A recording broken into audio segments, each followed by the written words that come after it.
सुनो, मैं तुम्हें एक पूर्व इतिहास सुनाता हूं, बहुत ही सुंदर पूर्व इतिहास है। तो नंदकेश्वर वो पूर्व काल का एक सुंदर इतिहास सुनाते हैं। बड़ा मनमोहक इतिहास है मेरे प्यारे, आप लोगों को ध्यान से सुनना चाहिए। एक बार की बात है, भगवान नारायण अपने पार्षदों से सेवित होकर क्षीर सागर में शेष सैया पर शयन कर रहे थे। क्षीर सागर में शयन कर रहे थे। उसी समय ब्रह्मा जी, पंचमुखी ब्रह्मा थे उस समय। कितने मुखी आपको पता है? चतुर्मुखी ब्रह्मा है, पंचमुखी ब्रह्मा है, अष्टमुखी ब्रह्मा है, 16 मुखी ब्रह्मा है, 32 मुखी ब्रह्मा है। आपको मालूम है? अनेक ब्रह्मांड है, अनेक कल्पों में अनेकों ब्रह्माओं के रूप है। इसलिए आपको अपने सनातन धर्म पर गर्व होना चाहिए। आप भाग्यशाली हैं कि आप सत्य सनातन धर्म में आपका जन्म हुआ है। और बाबा शंकर ही एक ऐसे हैं जिनका चिन्ह, जिनकी मान्यता प्रत्येक धर्म में है। प्रत्येक धर्म में उनकी मान्यता है। If you don't believe my words then you will have to go to, क्या नाम है उस जगह का? मक्का। अब जाओ वहां। वहां पूरी यात्रा हिंदू पद्धति के हिसाब से होता है। सफेद वस्त्र, सफेद वस्त्र क्यों? श्वेतांबर धारण। कौन है श्वेतांबर धारण करने वाले? महादेव। जीवन पर्यंत काला वस्त्र और मक्का में श्वेत वस्त्र। वाह! भगवान श्री नारायण पीतांबर धारण करते हैं, भोलेनाथ श्वेतांबर धारण करते हैं। इसलिए जितने भी मक्का के यात्री हैं वो श्वेत वस्त्र धारण करके जाते हैं। महादेव श्वेत वस्त्र धारण करते हैं। हाँ, हमने सुनाया था ना, वो भी श्वेत वस्त्र धारण करके विमान में बैठ के, कल ही तो कथा सुनाई, कल या परसों, चलो जब भी सुनाइए। अब ध्यान से सुनो। तो पंचमुखी ब्रह्मा भ्रमण करते हुए क्षीर सागर में पहुंचे। और क्षीर सागर में जब पहुंचे तो क्षीर सागर में उन्होंने देखा, वो अपने सेवकों के साथ में थे। तो अपने सेवकों के साथ जब पंचमुखी ब्रह्मा क्षीर सागर पहुंचे तो वहाँ उन्होंने देखा कि नारायण भगवान शयन कर रहे हैं। तो नारायण भगवान खड़े नहीं हुए। अब जब वो खड़े नहीं हुए तो ब्रह्मा जी को थोड़ा बुरा लगा। अरे ये तुम क्या कर रहे हो? तुम जानते नहीं मैं तुम्हारा पिता, मैं जगत पिता ब्रह्मा, मैं जगत पिता ब्रह्मा तुम्हारे पास आया हूं और तुम मेरे को आया हुआ देखकर भी खड़े नहीं हो रहे हो। ये कैसा कार्य कर रहे हो? कैसी अनुचित व्यवस्था प्रारंभ कर रहे हो? मैं जगत पिता ब्रह्मा हूं। चलो तुम मेरा पूजन नहीं कर सकते तो कोई नहीं, पर मेरा स्वागत करने के लिए तो तुमको खड़ा हो जाना चाहिए। ब्रह्मा जी ने कहा, अरे कथा पे आ जाइए, लौट गई। ये तो मैंने आपको बीच में कहानी सुना दी, थोड़ी दृष्टांत। ब्रह्मा जी ने कहा, अरे कैसे हो तुम? हम जगत पिता ब्रह्मा, हम तुम्हारे सामने खड़े हैं और तुम जो है सो हमको प्रणाम नहीं कर रहे हो। तो नारायण भगवान मुस्कुरा दिए। नारायण भगवान बोले, कैसी उल्टी गंगा बहा रहे हो? अरे ब्रह्मा जी, मति भ्रमित हो गई है तुम्हारी। क्यों? बोले तुम जानते नहीं हो हम नारायण हैं। हमारी नाभि से कमल हुआ और कमल में से तुम्हारा प्राकट्य हुआ है।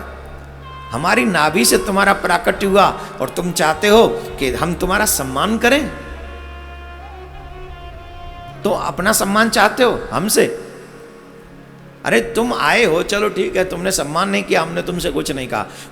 उल्टी गंगा बहा रहे हो तुम, हमसे कह रहे हो कि हम तुम्हारा सम्मान करें। अरे ये कैसे संभव है? ब्रह्मा जी बोले मैं तुम्हारा पिता और नारायण बोले मैं तुम्हारा पिता। इस बात को लेके एक दूसरे में विवाद छिड़ गया। अच्छा एक बात बताओ, ये देवता आपस में लड़ेंगे क्या? इतनी अल्प बुद्धि है इनमें कि जी आपस में लड़ जाएंगे? नहीं, भगवान के शिवलिंग को प्रकट होना था, इसलिए ये लीला ऐसी कर रहे हैं। ऐसे होता है ना, वो दो भाइयों को दो भाई रामलीला में काम कर रहे हों और एक भाई जरा हट्टा कट्टा एकदम बढ़िया तंदुरुस्त था, उससे कह दिया तू रावण का रोल करेगा, और एक भाई थोड़ा बड़ा सुंदर सा था, क्यूट सा, उससे कहा भैया तू राम बनेगा। बोले हाँ भैया। अब दोनों भैया, एक राम बन गया एक रावण बन गया, रामलीला में अभिनय करने लगे। और जब रामलीला में अभिनय करने लगे तो वहाँ एक दूसरे को मारने की बातें, जल को थल कर दूँ, थल को जल कर दूँ, ले आऊँ तार सितारों को, सुरमे की तरह पीस डालूं पृथ्वी और पहाड़ों को। रावण बोल रहा है, राम जी कह रहे मैं तुझे एक ही बाण से मार डालूंगा।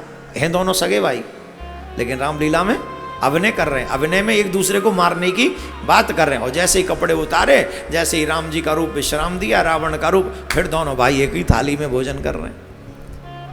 ये उदाहरण मैंने क्यों दिया? ये उदाहरण मैंने इसलिए दिया, हम सब के लिए भगवान ऐसी लीला करते हैं। कैसी? भगवान ब्रह्मा जी कह रहे मैं भगवान हूँ, मैं श्रेष्ठ हूँ। नारायण भगवान बोले मैं श्रेष्ठ हूँ, मेरी नाभि से तुम उत्पन्न हुए हो।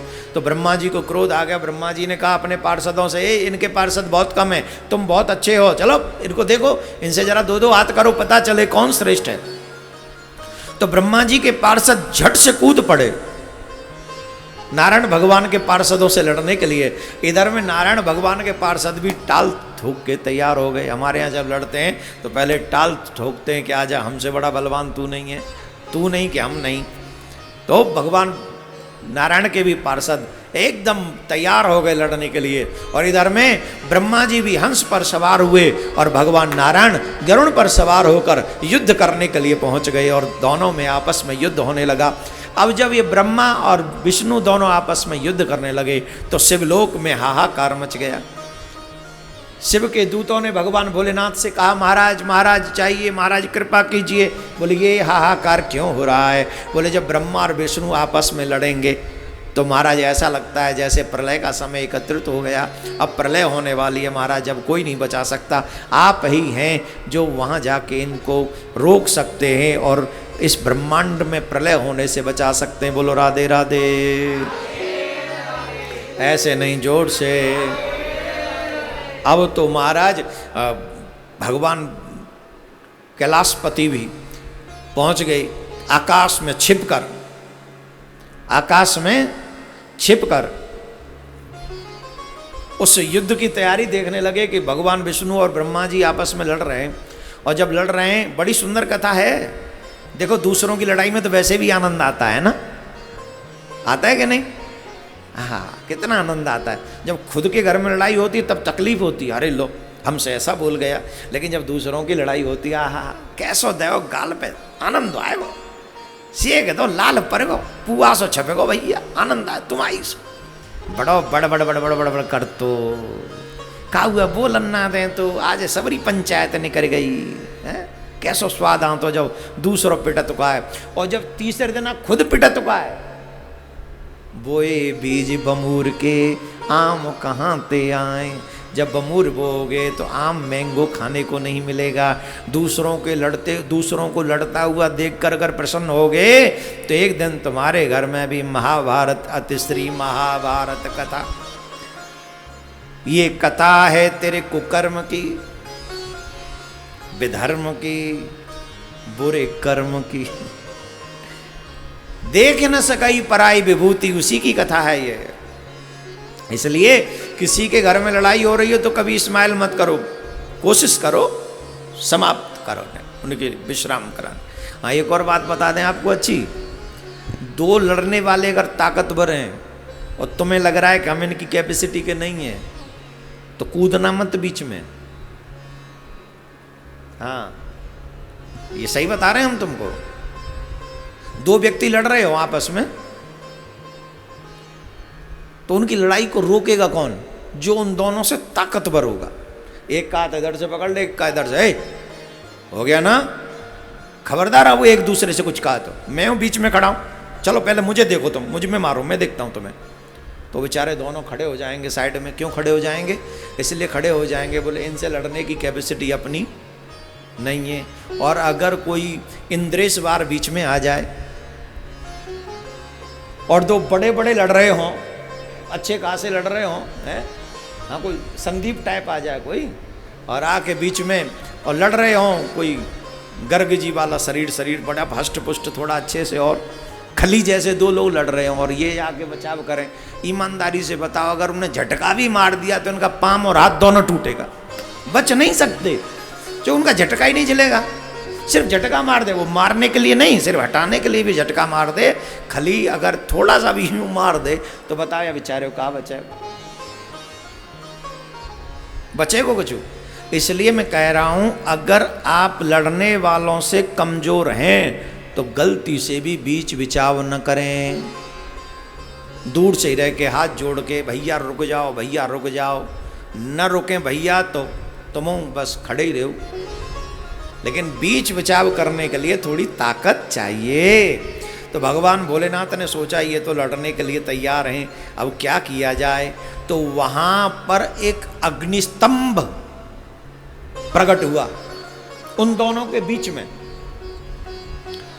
तेजोमय अग्निस्तंभ, अद्भुत चमकने वाला, जिसका तेज कोई सहन नहीं कर सके।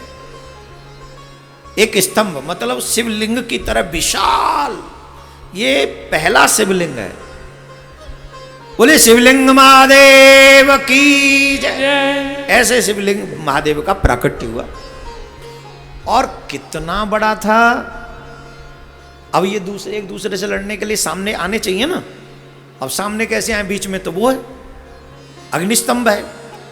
अभी कैसे, तो एक दूसरे से बातें कर रहे हैं, ठीक है हम लड़ेंगे, लेकिन पहले इनका पता लगाओ कि कहां से शुरू हो रहा है, कहां पे समाप्त हो रहा है। तो ब्रह्मा जी से पूछा तुम किधर जाओगे, ऊपर की तरफ के नीचे की तरफ। भगवान ने, ब्रह्मा जी बोले हम क्योंकि उनकी सवारी क्या है, हंस, तो हंस तो हमेशा ऊपर की तरफ उड़ेगा। तो ब्रह्मा जी ने स्वयं ने हंस रूप धारण किया, बोले हम इनका आदि देखने जा रहे हैं, हम इनका आदि देखेंगे। नारायण भगवान बोले ठीक है, तो हम अंत देख के आते हैं। तो भगवान ने 12 रूप बना लिया वहां, बोले 12 भगवान की। नारायण भगवान 12 बनकर अंत देखने के लिए नीचे की तरफ गए, और वो आदि देखने के लिए ऊपर की तरफ हंस बनकर ब्रह्मा जी ऊपर उड़े। अब ब्रह्मा जी उड़ते गए उड़ते गए उड़ते गए, कहते हैं हजारों साल उड़ते गए ब्रह्मा जी ऊपर, पर आदि नहीं मिला। ऐसे ही भगवान नारायण अंततः उनका अंत देखने के लिए नीचे जाते गए जाते गए जाते गए, हजारों वर्ष में भी अंत नहीं मिला। ब्रह्मा जी बोले कितना उड़े, ये जितना उड़ रहे हैं उतना ही ऊपर, जितना वहां से दिख रहा था उतना यहां से दिख रहा। तो ब्रह्मा जी उदास होकर लौटने लगे। तो भगवान भोलेनाथ आकाश मार्ग से ये सब देख रहे थे, हैं? आकाश मार्ग से भगवान भोलेनाथ ये सब देख रहे थे। तो वो अपने सर पर केतकी का पुष्प धारण करते थे बाबा भोलेनाथ। तो उनके सर से वो केतकी का पुष्प मुकुट से, जटा मुकुट से वो गिर गया। तो जब वो गिर गया तो ब्रह्मा जी भी नीचे की तरफ आ रहे थे, और वो केतकी का पुष्प भी नीचे की तरफ आ रहा था। तो ब्रह्मा जी ने उससे सेटिंग कर ली। बोले तुम नीचे चल रहे हो? बोले हाँ हम भी नीचे ही चल रहे हैं। बोले तुम मुझे जानते हो? बोले नहीं आप बताओ। बोले मैं जगत पिता ब्रह्मा हूँ। बोले अच्छा ब्रह्मा जी, प्रणाम करते हैं आपको। हाँ एक बात बताओ, तुम हमारी हेल्प करोगे? बोले क्या हेल्प? बोले अब हम नीचे चल रहे हैं, वहाँ हमें विष्णु भगवान मिलेंगे, और विष्णु भगवान मिलेंगे तो हम इस अग्नि स्तंभ का आदि देखने गए थे, मीन्स प्रारंभ। तो सच्चाई तो यह है कि हमें प्रारंभ आदि मिला नहीं है, परंतु जब हम नीचे जाएंगे और विष्णु भगवान मिलेंगे तो वो हमसे पूछेंगे कि तुम्हें मिला, तो हम कह देंगे, क्योंकि जब हम इतना गारंटी से कह सकते हैं जब हमें आदि नहीं मिला तो उन्हें अंत भी नहीं मिला होगा। अगर हमें आदि नहीं मिला तो उन्हें अंत नहीं मिला है, तो जब उन्हें अंत नहीं मिला होगा तो हम जाके पूछेंगे तो वो कह देंगे हमें अंत नहीं मिला, और हम कह देंगे हमें आदि मिला है, हम झूठ बोल देंगे। तो हम फिर सर्व पूज्य देवता हो जाएंगे, उनसे बड़े हम हो जाएंगे, हमारा सम्मान बढ़ जाएगा। बस तुमको हल्की सी हेल्प कर देनी है हमारी। बोले क्या?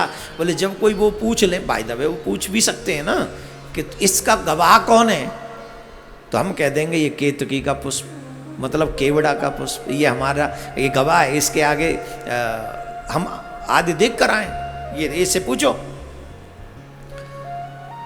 पर एक बात ध्यान रखना, अगर तुमने हमारी गवाही दे दी, हम जगत पिता हैं, हम तुम्हें क्या नहीं दे सकते? हम तुम्हें बहुत कुछ दे सकते हैं, जो कोई और तुम्हें नहीं दे पाएगा हम वो तुम्हें दे देंगे। बस तुम हमारी इसमें थोड़ी सी है, मिलजुल के काम हो जाएगा। बोल ठीक। प्रलोभन में आ गया केतकी का पुष्प, केवड़ा का पुष्प। यहां पर एक छोटा सा मैसेज और दे दूं, झूठी गवाही देने पर अपराधी माने जाते हैं। वैसे संविधान में भी कानूनी तौर पर भी देखा जाए, अगर गवाही झूठी पाई जाए तो उसको दंड का अधिकारी है, और यहां पर भी दंड का अधिकारी है, और भगवान धर्मराज के यहां पर भी दंड का अधिकारी है। कभी भी किसी के झूठे कार्य में गवाही नहीं देनी चाहिए। आजकल पैसे के लिए कुछ भी कर लेते हैं लोग, पैसे के लिए कुछ भी। अरे भैया एक बात बताएं, मर के तुम्हारा पैसा तुम्हारा साथ नहीं देगा, तुम्हारा कर्म ही तुम्हारा साथ देगा। इसीलिए धर्म न दूसर सत्य समान, संभव हो सके तो सत्य का साथ दो, झूठ का साथ मत दो। जो झूठ का साथ देते हैं उनका गोविंदाय नमो नमः होना कन्फर्म है। इस पूरी कथा को सुनो, केतकी के पुष्प को, तो आपको भी पता चल जाएगा। ब्रह्मा जी के प्रलोभन में आ गया, ये झूठी गवाही देने के लिए राजी हो गया।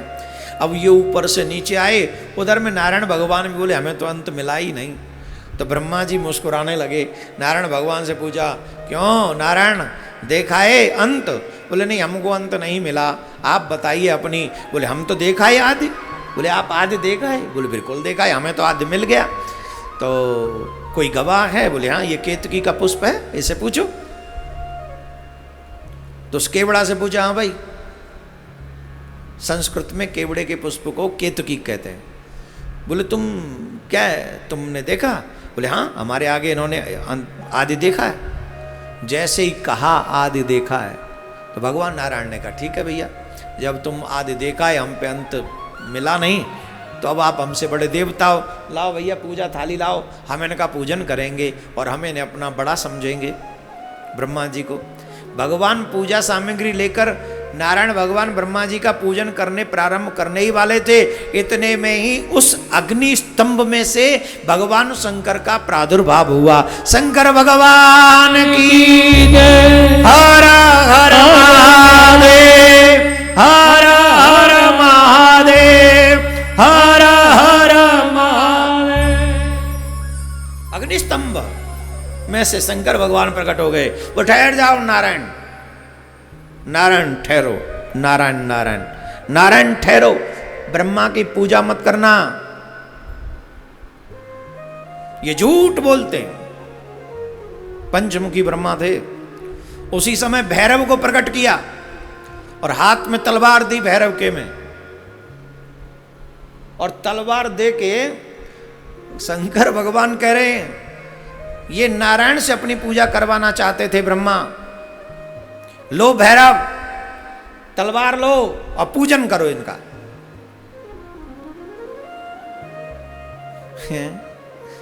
तलवार से कैसा पूजन होता है बताओ, बताओ कैसा पूजन होता है? किसी के हाथ में डंडा दे दो, बोले ये आए पूजन करो, इनका पूजन करो। आपको एक कहानी याद आ गई मुझे, बड़ी अच्छी है, सुनो। एक सेठ जी से किसी दबंग आदमी ने कुछ पैसे उधार लिए। एक सेठ जी से, इसी कहानी के ऊपर, बहुत अच्छी कहानी है, आपको आनंद आएगा। आनंद आएगा मतलब आपका हिसाब किताब बढ़िया होगा फिर यहाँ से आगे। दबंग आदमी ने एक सेठ जी से कुछ पैसे लिए, तो सेठ जी ने पैसे दे दिए।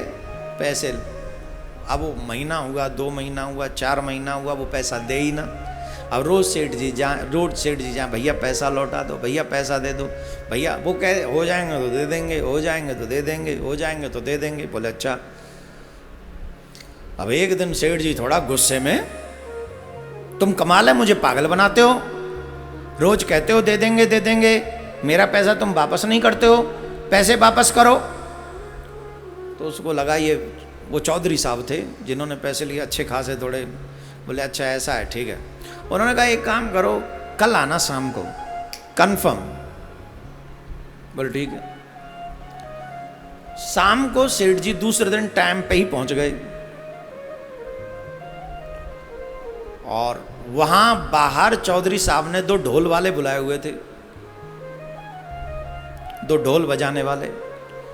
बोले कि जैसे ही सेठ जी अंदर आए तो तुम्हें जोर जोर से ढोल बजाना है और कुछ नहीं करना है, इसी के तुम्हें रुपए मिलेंगे 500। बोले ठीक है। अब वो जोर जोर से ढोल बजाए और सेठ जी भीतर गए और वहाँ उन्होंने 4 आदमी बैठाल रखे थे, चारों के हाथ में लठ था।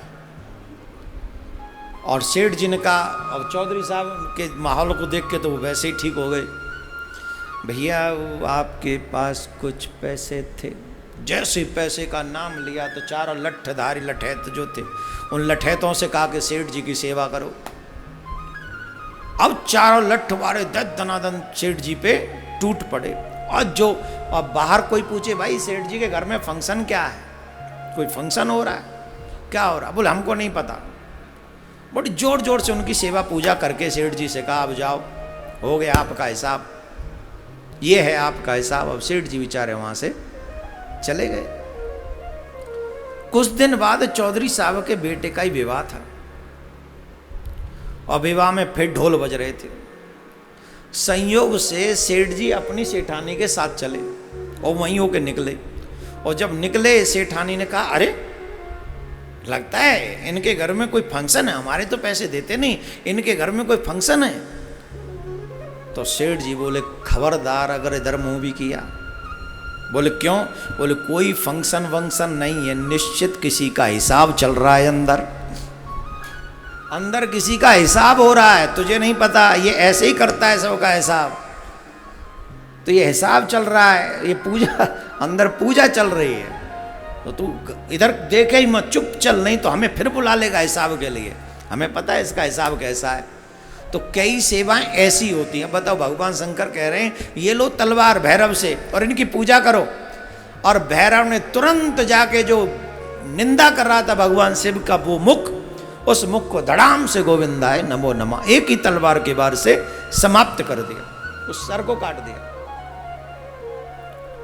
और वो सर कट गया। अब वो पंचमुखी नहीं रहे, अब वो चतुर्मुखी हो गए ब्रह्मा। भगवान शंकर बोले, ब्रह्मा जी, जो जीव दूसरों की पूजा छिना कर खुद अपनी पूजा कराने में व्यस्त रहता है, उस व्यक्ति की कभी पूजा नहीं होती।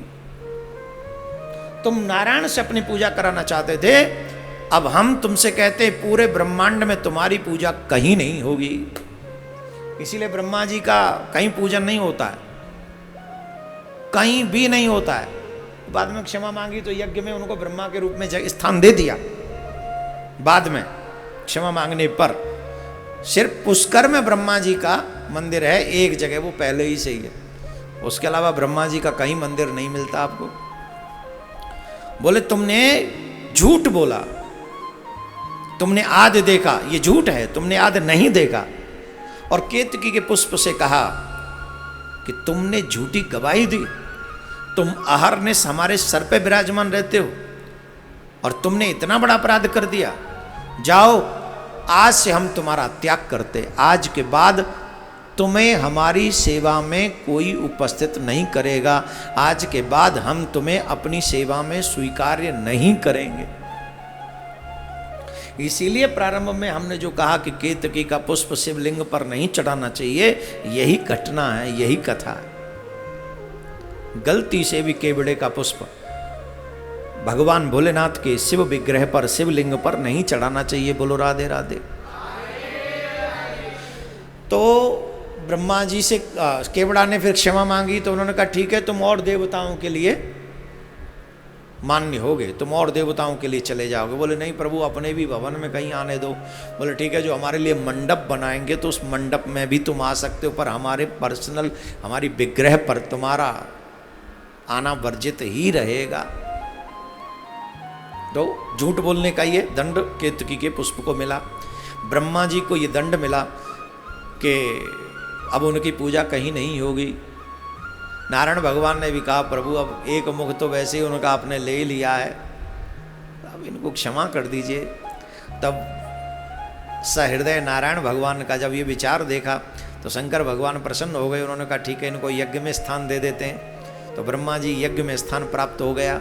तब भगवान शंकर नारायण भगवान से बोले, नारायण हम आपसे बड़े प्रसन्न हैं, आपने अपनी पूजा कराने के लिए भी झूठ नहीं बोला। ब्रह्मा जी ने झूठ बोला। अच्छा देखो, दुख कब होता है हमको बताओ। दुख व्यक्ति को तब प्राप्त होता है जब सम्मान पाने की इच्छा होती है। किसी व्यक्ति की सम्मान पाने की इच्छा हो, किसी की भी, जो इच्छा में लेके पाल के चलता हो कि मेरा सम्मान होना चाहिए, मेरा सम्मान होना चाहिए, आपको यकीन नहीं होगा उसका कोई अपमान न करे तो भी वो उसे अपमान फील होता है।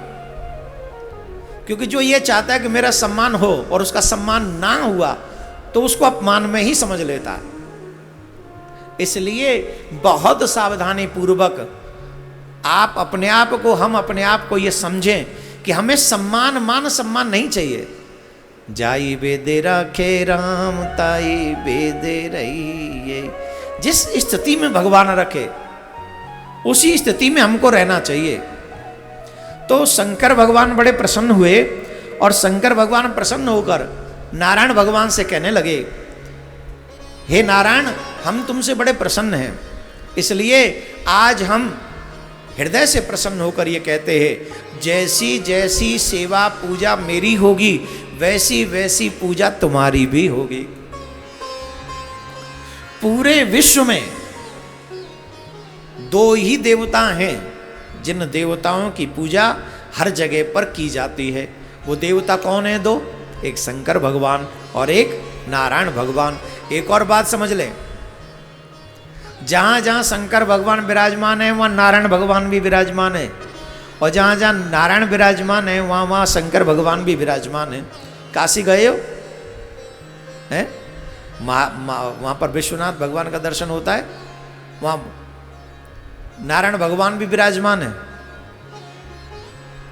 काशी में। और आप वृंदावन में तो वास कर ही रहे हो, वृंदावन में तो आप रह रहे हो।